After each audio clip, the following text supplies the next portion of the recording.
So in case it wasn't totally obvious, today we're working on subjects and predicates. Now a good place to always start with this is, why do we even care about identifying subjects and predicates? We're really looking at three main reasons. The first is it allows you to have correct subject-predicate agreement, which makes your sentences grammatically correct. Two, you need to know what they are in order to manipulate them, which can improve your writing. And then three, a lot of other grammar and comma rules rely on you knowing how to identify a subject and verb, so it's important to learn them. Okay, now we need to talk about what they are. What is a subject and a predicate? If we're talking about a simple subject, we're looking at the noun or pronoun that the sentence is about, the thing that is performing the action, or the star of the sentence, if you will. Let's take a look at this sentence. The elegant dancer whirled around the dance floor.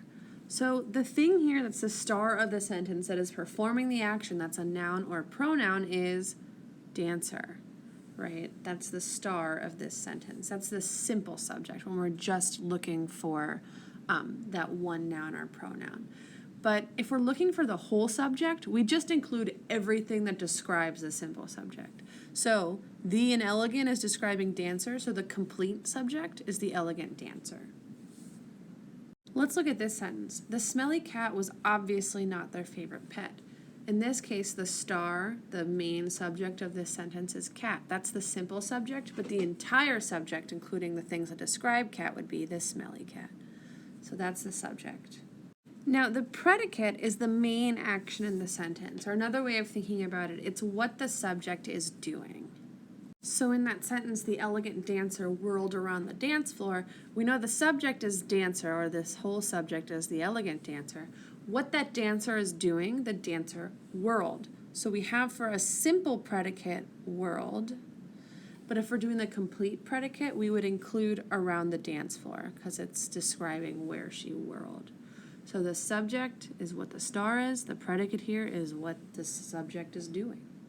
Let's look at our friend the smelly cat again. The smelly cat was obviously not their favorite pet. We have the smelly cat as the complete subject. This is tricky because there's not a clear action, but we have that verb was, and what the cat is doing is not being their favorite pet. So was is actually the simple predicate. And then obviously and not actually describe was, they're adverbs, so that's going to be the complete predicate. Their favorite pet here is what's called a predicate nominative, so don't even worry about that. Here are just some things to know. Subjects and predicates can be separated. Subjects can be separated from their verb. Here are some examples. The dog with spots ran around. With spots is separating dog from ran. And the dog who was black with spots ran around. Here the subject is also being separated from the predicate by a clause. Another thing to know, that if you stripped the sentence down to just the subject and the predicate, or really just the subject and the verb will conjugate correctly even if the sentence seems bare. So that the dog with spots ran around, we can strip it down to the dog ran. And that noun and that verb make sense together. The last thing to think about is that there can be more than one subject and more than one predicate in a sentence. These are called compound, and we'll get to them later. One way you can always use to check to see if you've found the subject and the verb is to take away everything except the subject and verb you've identified, and if they go together, then there's a chance that they are the subject and the verb. If they don't, then you know they're not the subject and the verb. Here are some example sentences. Take a moment to identify the simple subject, meaning the subject without all the identifiers, and the simple predicate, meaning just the verb. Okay, so now that you've done that, let's go through it. Number one, the sweet little puppy cried all through the night. The main star, the actor in this sentence, the star, is the puppy, and the predicate is cried. That's the simple predicate. Oh man, this stylus is having struggles. Okay, 2. Queen Elizabeth ordered a new shiny hat. Queen Elizabeth is the subject here, and what she did is she ordered a new shiny hat. Let's look at the next one. Winter breezes, which I should say were particularly cold that year, turned our cheeks red. Now, I just want us to focus on the independent clause here, in which the subject would be breezes and the predicate would be turned. If you want to get fancy, in this clause that we have here, which would be the subject and were would be the predicate. That's for adjective clauses. You're going to learn more about that later. For now, we're just looking at that main independent clause, winter breezes turned our cheeks red. Breezes is the subject, turned is the predicate. Let's look at the next one. Even Marcy seemed to be okay with the rabid turkey. Here, Marcy is the subject, seemed is the predicate. What I don't want you to get tricked by is this to be. Whenever we have to followed by a verb, that's called an infinitive. It's never going to be the predicate. So don't ever get tricked by infinitives. They're there to trip you up. Next, right away he pledged his life to her. He is the subject. Remember, it could be pronouns in addition to nouns. Pledged is the predicate. Now, here are some from actual literature. It's from Emma. Thanks to Elizabeth for actually pulling these out. I want you to look through now and see if you can spot the subjects and predicates here. All right, so hopefully that wasn't too bad. Let's go through it. Number 1, Mr. Elton looked as if he did not very well know what answer to make. This one's tricky.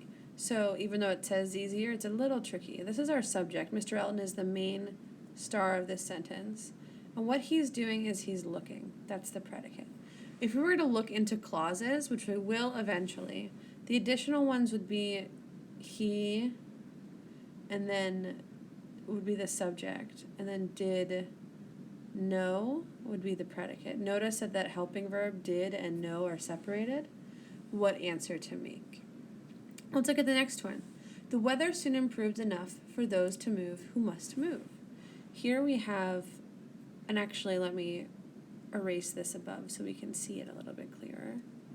Here we have the weather as the main star of this sentence, and improved is what it's doing. If you want to get fancy, again, who would be the subject of this adjective clause, and move, or really must move, would be the predicate. Let's look at the next one. You divert me against my conscience. So here, the subject is you. And what you're doing is you're diverting. So that's the predicate. All right, let's look at the harder ones now. Emma's attempts to stop her father had been in vain. So remember now, attempts here is going to be the subject. That's the main star. That's what's driving the action. Had been is the predicate. Now this one's tricky because we have stop in here, but remember it's following to. So that's not going to be the subject or the predicate in this sentence. Let's keep going. The evening of the very day on which they went brought a note from Mr. Elton to Mr. Woodhouse. This one is tricky. So, evening would be the subject of this sentence. And what the evening is doing is it brought a note from Mr. Elton, like that time of day came with this note. If we want to get fancy and look at the adjective clause, which would be the subject, and, oh, whoops, no, it would not, hold on. They would be the subject, and went would be the predicate. But yeah, this one's hard. We got evening brought. The evening brought a note. Let's look at this next one. They were permitted to go alone, and with a cordial nod from one and a graceful bow from the other, the two gentlemen took leave. Now this is two independent clauses stuck together. So we have they as the subject, were permitted as the predicate. But there's another independent clause here, meaning it could stand as its own as a sentence. So we have gentlemen as another subject and took as another predicate. Let's look at the next one. And upon my word, I do not think that Mr. Knightley would be much disturbed by Mrs. Bates.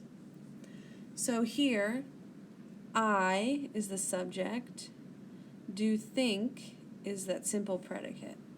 And then if we're getting fancy, looking into the clauses, be Mr. Knightley as the subject, would be disturbed is the predicate. Notice with all of these, if you strip them down, they make sense. Mr. Elton looked, the weather improved, you divert, attempts had been, evening brought, they were permitted, gentlemen took, I do think, right? Those conjugate correctly together, so we know there's at least the potential that they're the subjects of the sentence. And that pretty much does it. Good luck with your future subject and predicate endeavors.